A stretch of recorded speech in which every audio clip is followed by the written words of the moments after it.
Good afternoon, everyone, and thank you for joining us. To keep our customers and our stakeholders informed regarding the 7,000 Ks, basically we're going to start doing daily briefings on three major things. One is service, what's going on the service side. The second is what are we doing to get the 7,000 series back into operation. And the third is the latest on the root cause analysis. Again, there's not much there we can get into too much because, again, that's headed by NTSB, but at a high level, let you know what's going on with that. And then we'll be posting this daily. Ian and his team will be posting the updates daily and have availability to you all. So let me begin with the service update. Today's service began with 31 trains as was needed to meet the headways that we've been following, plus an additional train set as an extra service on the Green Line from Branch Avenue to Greenbelt. This was needed for a period when we've seen some crowding on that line from last week. We continue to working on to place 2,000 and 3,000 series cars back in service. We will be moving a number of train sets out of Shady Grove Yard to add 5 train sets daily after they complete their service inspections. As you know, we've been doing work up there on one of our stations, which basically has blocked them from coming down. So we're moving equipment so we can get them back into the system. And also an additional train set in Greenbelt will be ready for service on Monday, November 1st. Returning more 6,000 series cars is also a high priority for us. We are averaging roughly 1 train set per every 2 weeks. Part of this is due to park constraints. So we'll continue to add roughly 12 more train sets over the next several months as we get those parts in. In terms of the plan to return the 7Ks, we have inspected 728 of the 748 rail cars that we have. Which means roughly 2,900 axles have been inspected, and there have been 18 axles identified to be out of alignment. The NTSB has released their hold on the 7Ks and now requires the MSC's concurrence to put them back in service. So we're working with the MSC to prepare a new inspection process to return the 7Ks to fleet, which I outlined Friday at a high level. So the first step requires a testing to support the analysis of the data. So basically, we have to come up with data that says, all right, here's how we're going to monitor these wheels and the alignment, and now we have to test it. So we're reviewing the process for the testing with the MSC and anticipate a formal submittal of the full testing plan early this week to them. Only after the testing is completed and analyzed will Metro be able to submit a formal mitigation plan to the MSC. So basically, we got to say, this is how we're going to test to make sure that we're monitoring this. And then we got to see if that test proves out correctly. And then once that is done, then we can submit the formal mitigation plan. But we're working very closely with them. We've given them materials over the weekend. They're working with us on that testing procedure. In terms of the root cause analysis, it's ongoing. Tomorrow, the WMATA participates with the NTSB, the WMSC, Kawasaki, and its subcontractor, ORX, to observe testing of non-conforming wheel sets at ORX's facility in Tipton, Pennsylvania, and also the Greenbelt Yard. So again, that process is underway. The data will come from that. It will go to NTSB to analyze.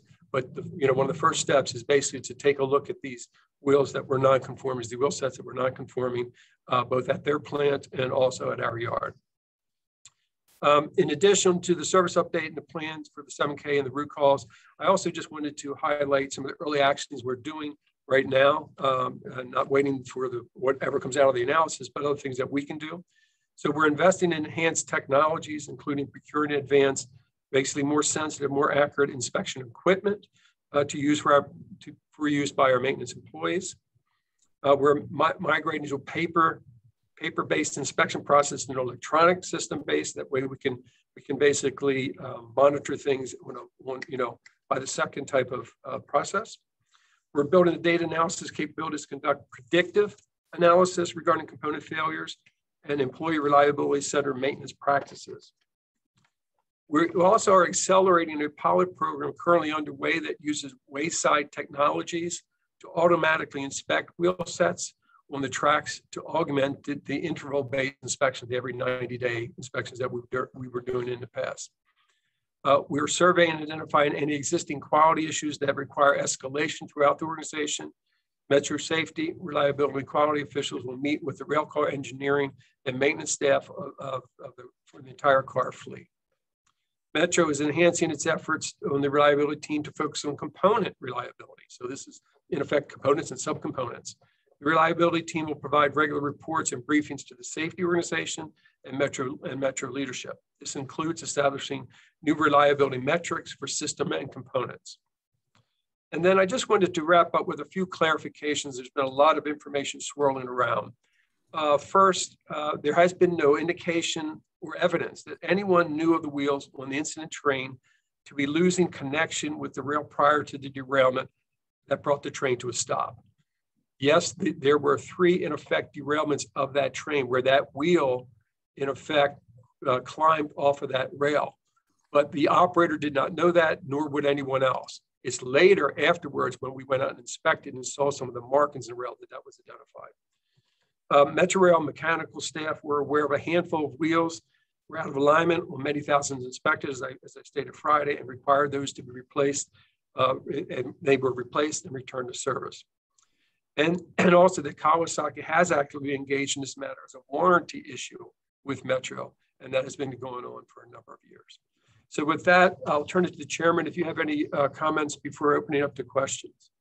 Yeah, thank you, Paul, and appreciate that update. And, you know, I think the general manager taking this step is a very good thing. I think to keep everyone up to date, I've been hearing from a lot of our stakeholders and others that service plan updates are really, really important to them because they're hearing from their constituents and others that, you know, they want to know how they're going to get to and from work or just getting around the region. And it also emphasizes to me that how important Metro is to the region's recovery and the region in general as it operates day to day. So I appreciate that, Paul. And then I'm also encouraged by the fact that we're working so closely and collaboratively with the Safety Commission on getting the 7,000K safety plan in place, developed and in place to hopefully get some of those cars back as quickly as possible so we can increase service and reduce those headways. Thank you. So with that, Ian?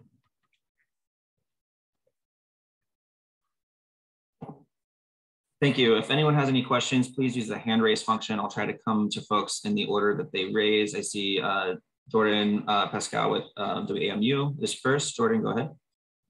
Hey, Paul. How are you doing? So there's been some internal reports and reporting around, you know, which trains were affected on this, and was wondering if you can confirm a little bit about the wheel issue, that there was some specs changed halfway through the order of the 7000 series. And if that is the case, how does that affect a return to service? Are we less worried about these later trains? Could you address that a little bit? Yeah, I think it's too early to speculate on any of that, Jordan. I think that's definitely one area that the NTSB is looking at. We're looking at with them, but I think it'd be speculative right now to comment on that. Thanks. Mm-hmm.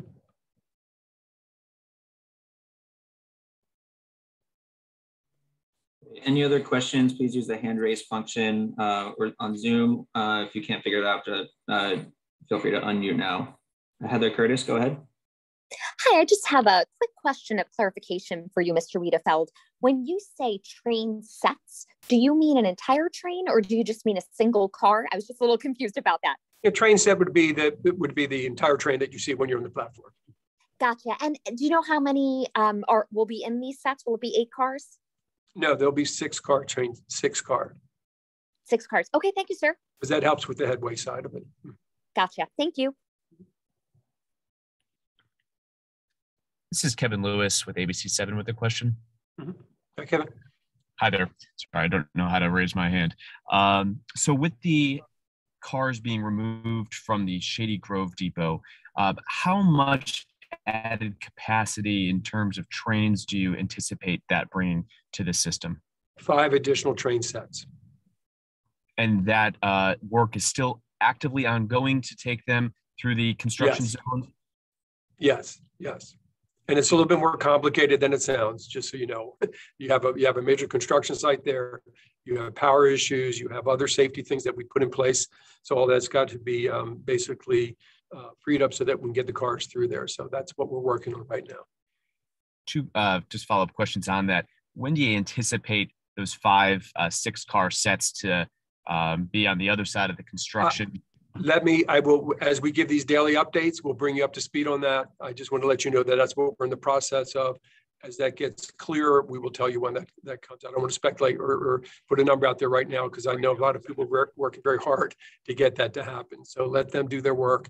And we will, on our daily update, we'll bring you the latest on that. Great. And would it be fair to report then that once those sets are out, full capacity, barring 7,000 series remaining out of service, would be around 45 6-car trains? Let us, we will give you the daily update on the number of train sets out there. I think that's the better way to do it. Fair enough. Thank you very much. The reason I say that is we're doing a lot of other things with the 6,000s and the other ones that we're doing. So that's why I said that. All right. Any other questions before we wrap today? Yeah, this is Jack Moore, WTOP. I was hoping you could clarify, Mr. Wiedefeld, on the number of axles found out of alignment from the current round of inspections. I'm trying to square the 18 figure with figures that Ms. Hamady talked about last week. Yeah, I'm not sure what numbers she used. Do you recall what she used? I don't have it on top of so I have it pulled up here in front of me. So I believe she said last week that before the inspections began, there were 18, found in the regular inspections so far this year. And then after the inspections began, after the derailment, 514 of the 748 rail cars were inspected and had found 21 misalignments. Yeah, I'm not clear on that. I know that since we've done the inspections since the derailment, there's been 18. Okay. So I would think if following the numbers that were put out there, it would have been 18 prior to the derailment and 18 after the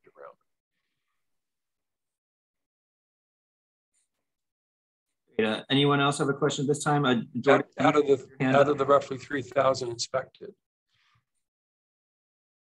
Got it. Jordan, with the WMU, do you have your hand still up from earlier? Yeah, just one quick question.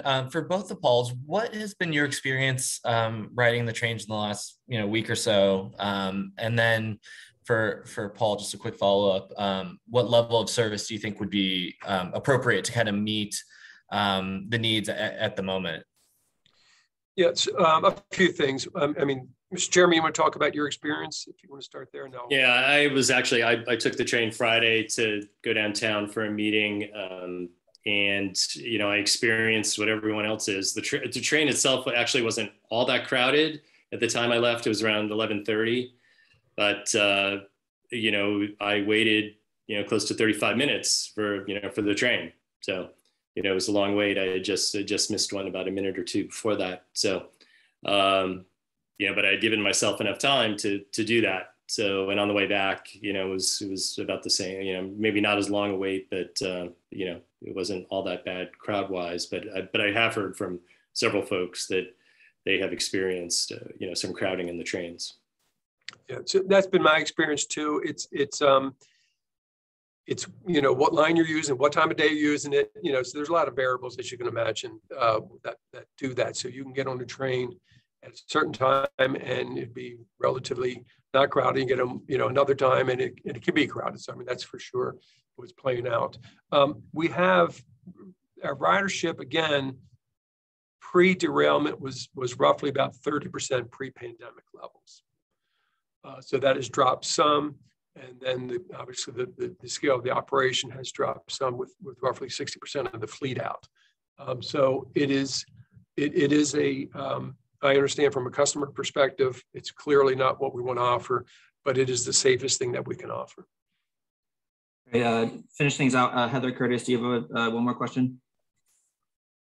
Yeah, so I'm wondering, and I apologize if you've already said this, How long is it going to take to get all of the 2000 or to start getting the 2000 and 3000 series cars back on the tracks?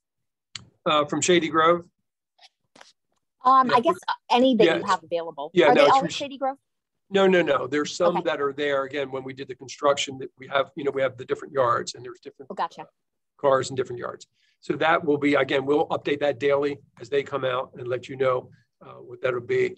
I would assume it's probably in a week to 2 week time frame to get them all out of there. It depends, again, on some of the electrical issues, the safety issues, and the basically moving some of the construction equipment allowed. If you've been up there, literally, we've had to build large platforms on top of the tracks so they could do the work above. And there's large cranes out there, and there's a lot of equipment out there. So that all has to be moved safely. And then we've got to make sure that any movement of the trains is safe through there. So we're not going to do that. We're not going to rush that. We're going to do it in a safe manner. We want to do it as quick as we can, but it's going to be safe when we do it. And one last question. Once you get all of the 2000, 3000, and 6000 series trains that are available to put onto the track, on the tracks, what percentage of the fleet will still be, or how much of that does that restore? 60% is out now. How much could be restored using the 2000, 3000, and 6000 series cars once they're all out? Well, in theoretically 40%, but that's, our goal is to get the 7,000s out there. And that's the other, again, that is the other focus of us. Again, is yes, we want to get as many of the existing fleet we have that we can get out there to deal with the immediate pressure. But the real solution is getting the 7Ks inspected and monitored in a way that we are all comfortable from a safety perspective and get that service out there as quick as we can. Great. Thank you so much, everyone, today. We'll keep you posted on future briefings. And as always, you can reach out to media relations with any follow-up questions you might have. And I'll follow up with the group with a link to the video and audio shortly. Thank you.